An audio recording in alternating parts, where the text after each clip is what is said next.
Hello friends and welcome back to our channel.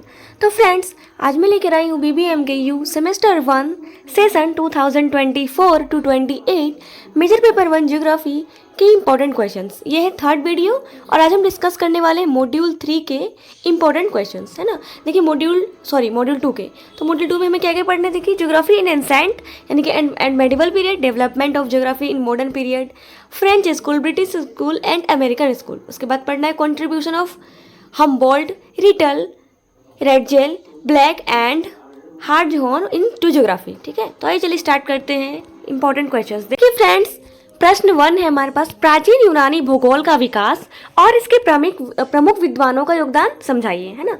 कि प्राचीन यूनानी जो भूगोल था उसका विकास कैसे हुआ था और उनके विकास करने वाले प्रमुख विद्वान कौन कौन से हैं, ठीक है, उनका योगदान क्या है। तो देखिए पहले लिखेंगे प्रस्तावना यानी कि इंट्रोडक्शन।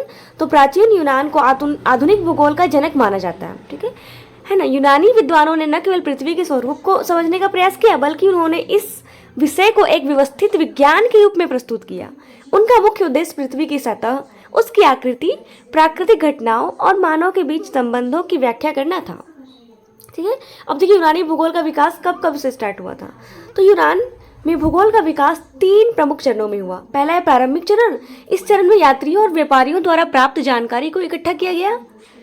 फिर होमर ने अपने महाकाव्य इडियल, है ना, होमर का जो महाकाव्य था इलियड और ओडिसी में विभिन्न स्थानों का उल्लेख किया जिसमें उस समय के भूगोल की झलक मिलती है। फिर वैज्ञानिक चरण में हुआ। तो देखिए इस चरण में वैज्ञानिक दृष्टिकोण अपनाया गया। कौन सा साइंटिस्ट ने अपनाया, देखिए इरेटोस्थनीज ने पृथ्वी की परिधि मापी और पहली बार ज्योग्राफी शब्द का प्रयोग किया। फिर सिद्धांतात्मक चरण में भी किया। देखिए कैसे, इस चरण में भूगोल को एक सैद्धांतिक विषय के रूप में स्थापित किया गया और टॉलेमी ने ज्योग्राफिया नामक ग्रंथ लिखा जिसमें पृथ्वी का एक विस्तृत मानचित्र प्रस्तुत किया, यानी कि पृथ्वी का जो है मैप प्रस्तुत किया गया था इसमें। ठीक है, अब देखिए प्रमुख यूनानी विद्वान कौन कौन से थे और उनके योगदान क्या क्या है ज्योग्राफी में, है ना। पहले हैं हेरोडोटस, है ना, जो कि 884 से 425 ईसा पूर्व में थे, है ना। इन्हें इतिहास का जनक कहा जाता है ना, लेकिन उन्होंने भूगोल को एक ऐतिहासिक संदर्भ में भी समझने का प्रयास किया, है ना। हेरोडोटस को हिस्ट्री का फादर बोला जाता है। हेरोडोटस ने नील नदी की वार्षिक बाढ़ का अध्ययन किया और अफ्रीका के आंतरिक भागों की जानकारी दी थी। उन्होंने विभिन्न संस्कृतियों और स्थानों का भी विवरण दिया था जिससे सांस्कृतिक भूगोल की नींव पड़ी थी।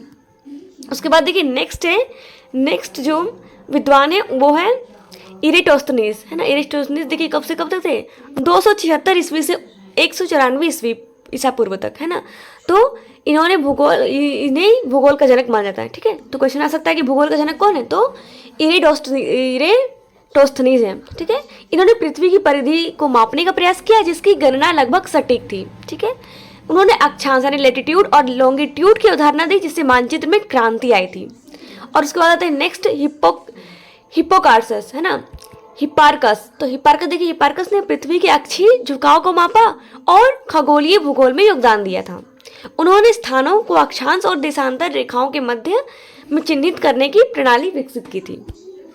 फिर नेक्स्ट है टोलेमी ने अपनी पुस्तक ज्योग्राफिया में पृथ्वी का एक विस्तृत मानचित्र प्रस्तुत किया जिन्होंने भूगोल को एक व्यवहारिक रूप में विज्ञान के रूप में विकसित किया और भौगोलिक जानकारी को संकलित किया था। ठीक है, तो देखिए अब देखिए नेक्स्ट है क्वेश्चन, फ्रेडरिक रेटलेज ने भूगोल के में योगदान को विस्तार से समझा, यानी कि फ्रेडरिक रेटलेज का क्या क्या था भूगोल में योगदान। तो देखिए, तो फ्रेडरिक रेटजेल यानी कि 1844 से 1904 तक थे वह। फिर जर्मन भूगोलवेत्ता थे, उन्होंने राजनीतिक भूगोल और मानव भूगोल के क्षेत्र में महत्वपूर्ण योगदान दिया, है ना। उन्होंने भूगोल को एक जीवंत विज्ञान के रूप में देखा और राष्ट्रों की भौगोलिक परिस्थितियों के अध्ययन का पर बल दिया था।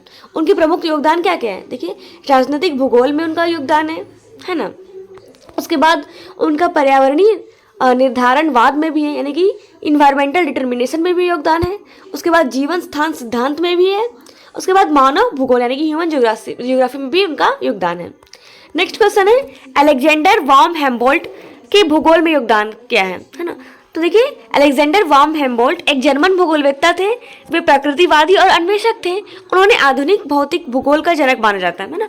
आधुनिक यानी कि मॉडर्न ज्योग्राफी का जनक किसे माना जाता है, अलेक्जेंडर वान हेम्बोल्ट को। ठीक है, तो उनके प्रमुख योगदान क्या है, देखिए भौतिक भूगोल में भी उनका योगदान है, जैसे कि हेम्बोल्ट ने पृथ्वी की भौतिक विशेषताओं जैसे जलवायु, वनस्पति और जल स्थलों का अध्ययन किया। ठीक है, फिर वनस्पति भूगोल में भी उनका योगदान है, मानव प्राकृतिक संबंध में भी, और अन्वेषण और लेखन में भी। उन्होंने दक्षिण अमेरिका की यात्रा की थी और वहाँ के भूगोल, वनस्पति और जीव जंतुओं का अध्ययन किया था।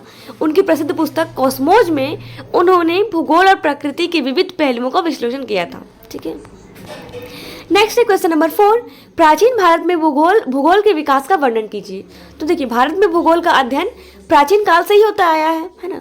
भारतीय विद्वानों ने भूगोल को न केवल पृथ्वी के भौतिक स्वरूप तक सीमित रखा, बल्कि इसे आध्यात्मिक, खगोलीय और सांस्कृतिक दृष्टि से भी देखा।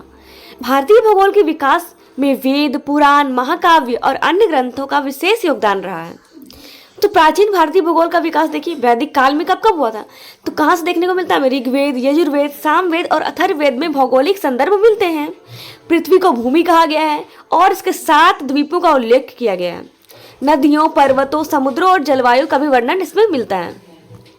फिर महाभारत और रामायण काल में भी देखने को मिलता है। इन महाकाव्यों में अनेक स्थानों जैसे नदियों, पर्वतों और जनजातियों का विवरण मिलता है। महाभारत में जम्बू द्वीप की संकल्पना दी गई है, जिसमें भारत को इसके प्रमुख भूभाग के रूप में दर्शाया गया है। ठीक है, फिर पुराणों में भी पृथ्वी के 7 द्वीपों यानी कि सप्तद्वीप का उल्लेख मिलता है। सागर, पर्वत, नदियों और जनजातियों का भी इसमें वर्णन है। ठीक है, विष्णु पुराण और भागवत पुराण में भूगोल का गहन अध्ययन किया गया है। अर्थशास्त्र और कौटिल्य। ठीक है, तो कौटिल्य ने अपनी पुस्तक अर्थशास्त्र में भौगोलिक कारकों और राज्य की अर्थव्यवस्था के बीच संबंधों की चर्चा की थी। उन्होंने जल संसाधनों, खनिज संपदा और कृषि भूमि के महत्व पर बल दिया था। ठीक है, फिर वारा मिहिर और खगोलीय भूगोल है ना। वारा मिहिर ने अपनी पुस्तक बृहद संगीता में खगोलीय भूगोल पर प्रकाश डाला था। उन्होंने जलवायु, मौसम और प्राकृतिक आपदाओं की भविष्यवाणी के सिद्धांत विकसित किए। फिर अल-बरूनी का भी योगदान था।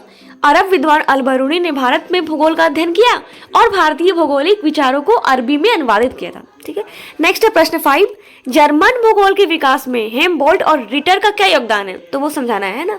देखिए, जर्मन भूगोल को आधुनिक भूगोल की जननी माना जाता है।